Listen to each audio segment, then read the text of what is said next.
Olá, boa noite. Já estamos no ar com o Tati Notícias. A partir de agora, você acompanha o que foi destaque na região.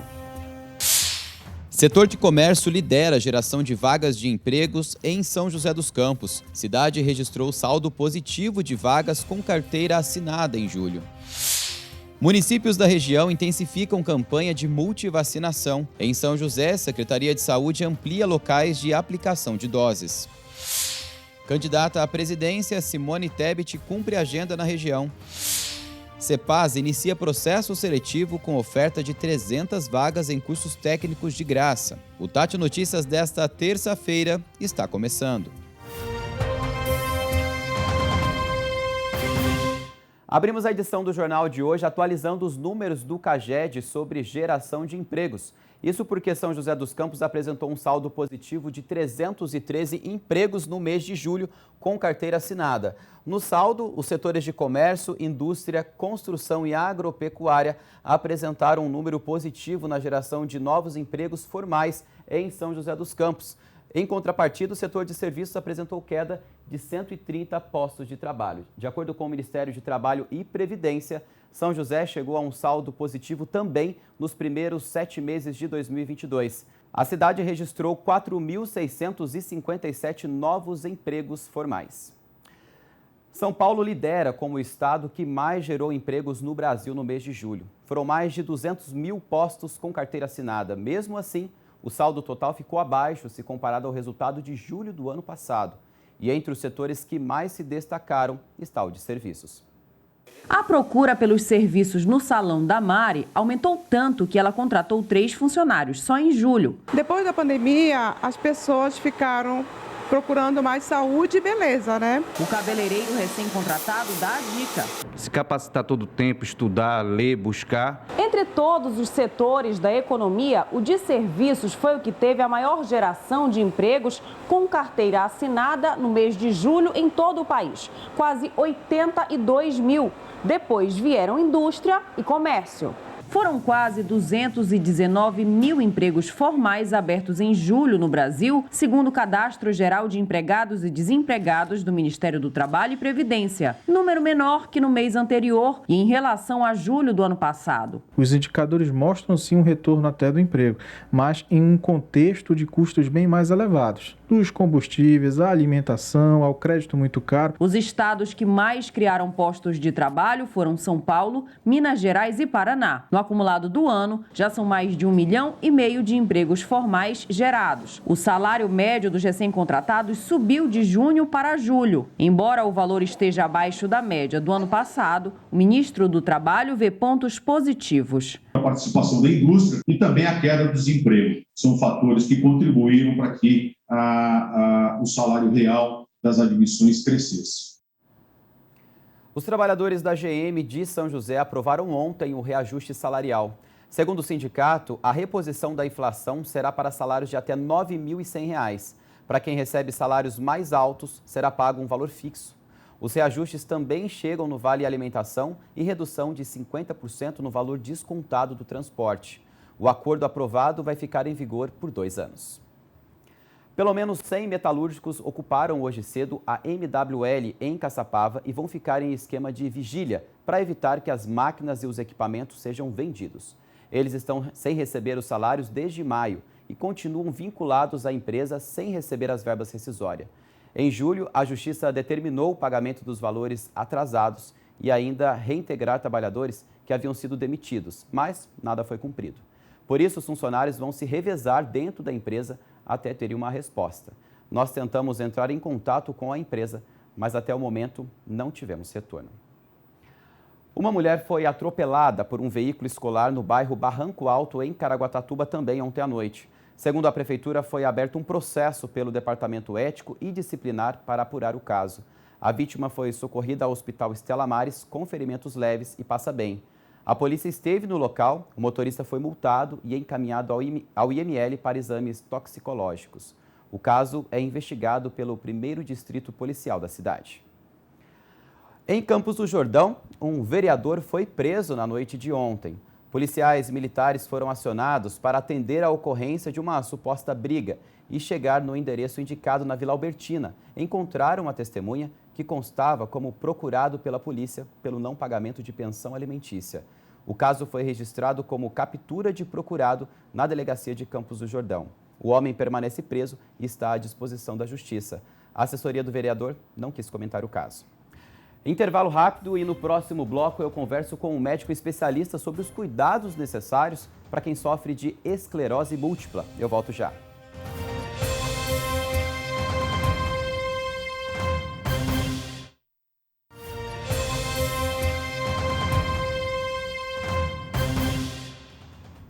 O sol volta a aparecer ainda com a presença de nuvens em quase toda a região. A quarta-feira segue com as temperaturas máximas em leve elevação. No Vale do Paraíba, a máxima será de 23 em Caçapava. Na Serra da Mantiqueira, tem previsão de geada pela manhã e por lá os termômetros ficam entre 7 e 23 graus. No Vale Histórico, Cruzeiro terá mínima de 6 e máxima de 23, também com previsão de geada durante a madrugada, viu?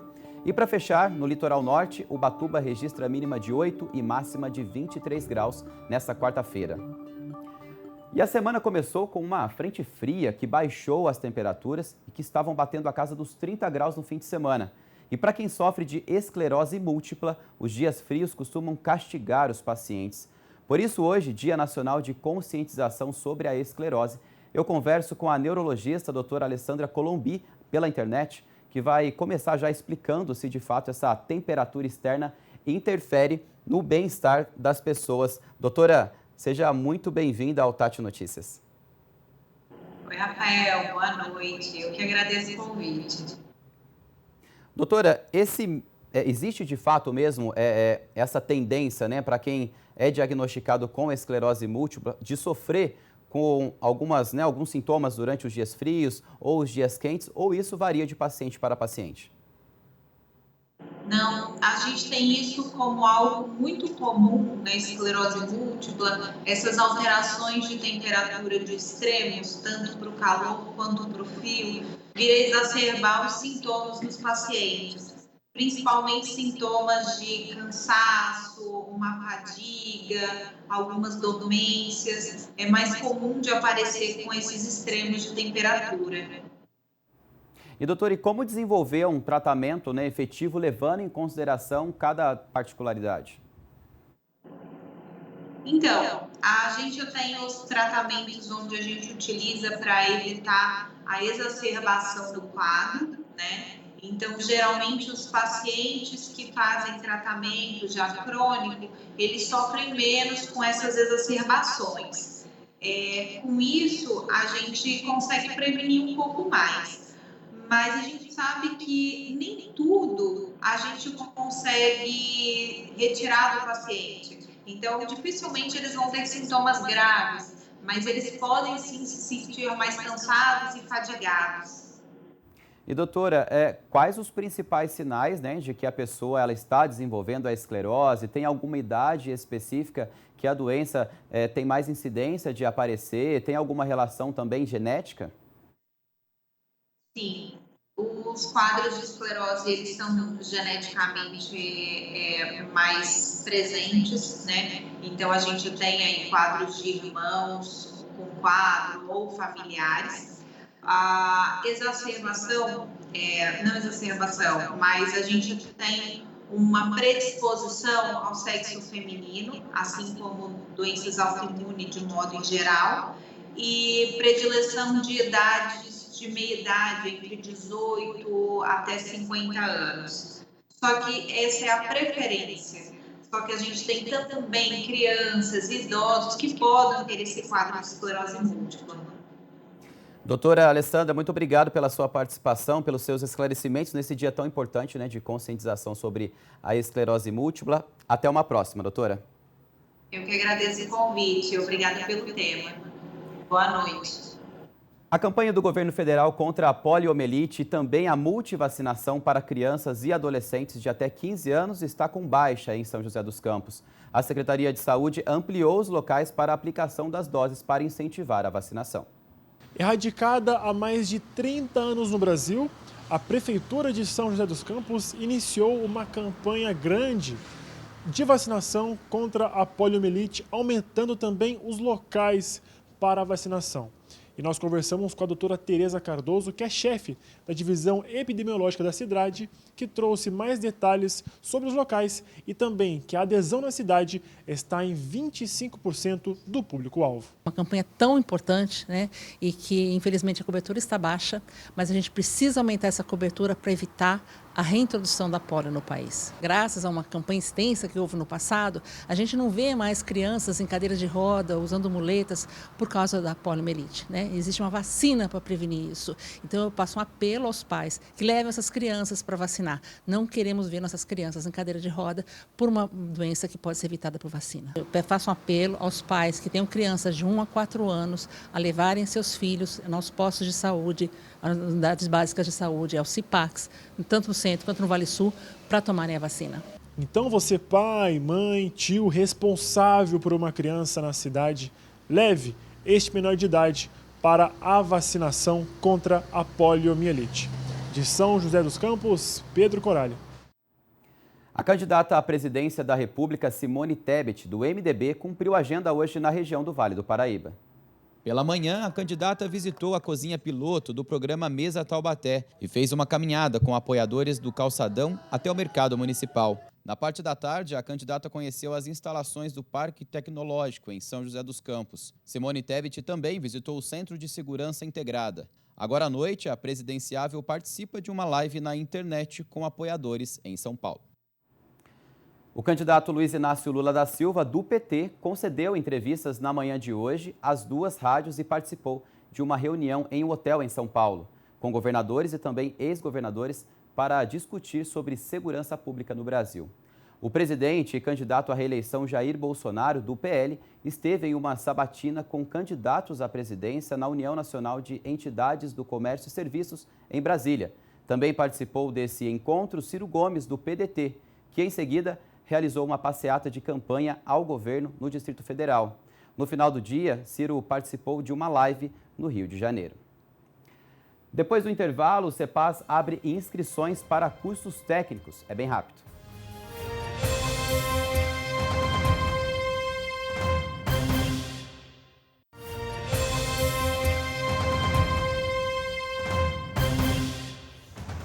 Estamos de volta. O Qualifica Guará e o SAEG promovem amanhã uma rodada de palestras sobre como se destacar no mercado de trabalho.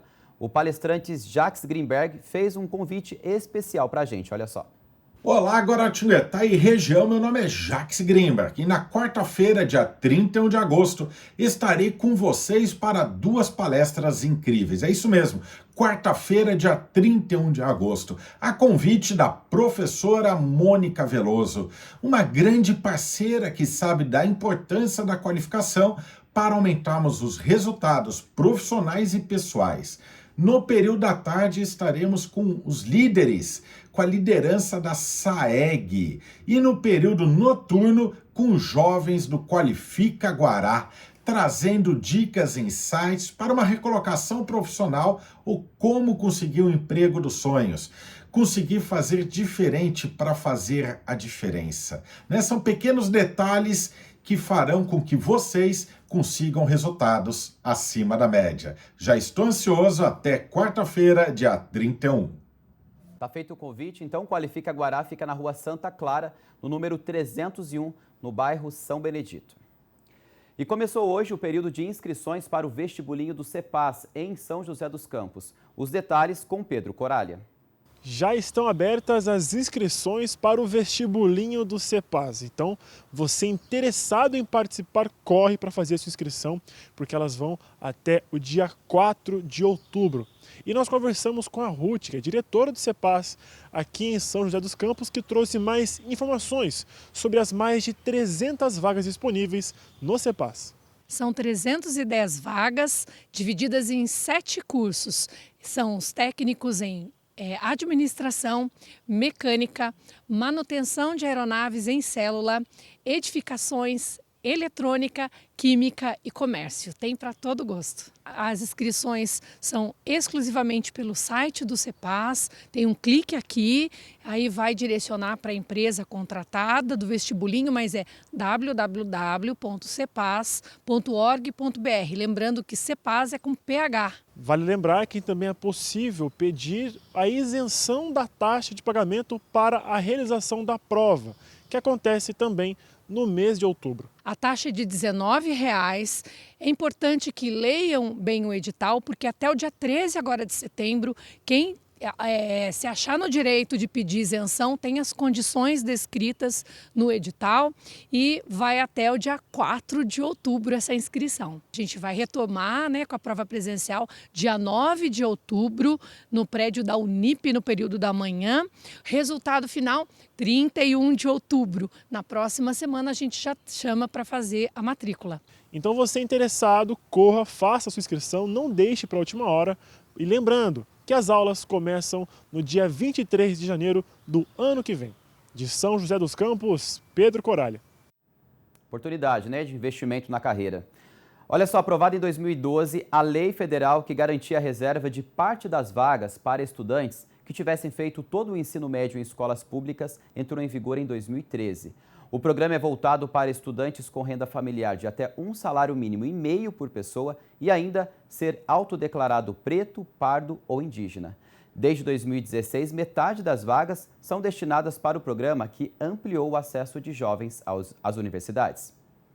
A Amanda entrou na Unicamp, uma das mais concorridas do país, através da política de cotas para alunos de escolas públicas. Fez cursinho popular à noite e trabalhou como garçonete para se sustentar. Todo o esforço valeu a pena. Hoje ela é gestora de projetos de impacto social. E era uma coisa impensável para mim ter uma profissão, uma profissão que de verdade me dá sustento, me dá renda, A história da Amanda mostra o valor da política de cotas, que completa 10 anos e mudou o perfil estudantil no Brasil. Segundo o IBGE, entre 2010 e 2019, o número de estudantes negros nas universidades aumentou 400% no país. A lei de 2012 garante que metade das vagas seja oferecida para alunos que fizeram todo o ensino médio em escolas públicas e que tenham obtido a nota para ingressar na instituição escolhida e renda familiar de até um salário mínimo e meio. Desse total, pretos, pardos, indígenas e pessoas com deficiência devem ser contemplados com um número de vagas proporcional ao que representam na sociedade. Hoje, do total de matriculados nas universidades públicas, quase 40% faz parte dessa parcela da população, índice ainda considerado baixo.